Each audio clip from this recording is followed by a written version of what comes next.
We're enjoying some time with our friend Charlene Patton and the Kansas Soybean Commission here on this chilly December morning, talking about something simple and sassy to get everybody riled up for the day, right, Charlene? That's right. We're talking about party foods because it's the holidays, and I thought, gosh, it'd be a great time to showcase the winning snack and appetizer recipes from the State Fair.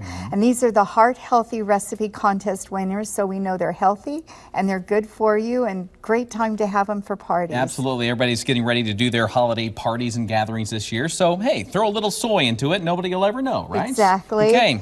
And this one is, as you said, the Simple and Sassy Dip. It actually got third place, and I'll let you announce who that was. The winner was from Missouri. Oh, my We goodness. allow entrants from Missouri. Yes, Melinda Slater from Slater, Missouri, third place. So it looks pretty easy to put together, Charlene. It's very easy. We have 1 can of refried beans, and to that we're going to add 1 cup of soy sour cream to that. And then you have a half a cup of salsa, and then 4 teaspoons of taco seasoning mix. It's a lot of taco seasoning mix in there. It makes it very spicy. Go ahead and add that. And that's all there is to it. We're just going to stir that together.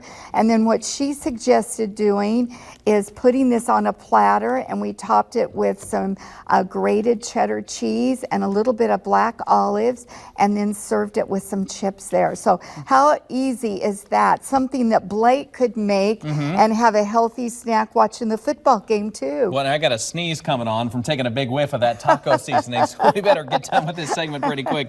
You can find this recipe online, right? That's right, with all the winning recipes at kansassoybeans.org. Next half hour, we're going to be featuring the first place winner in this category. We are. It uses edamame. Edamame. Okay, sounds good. Charlene Patton with the Kansas Soybean Commission. We'll be right back.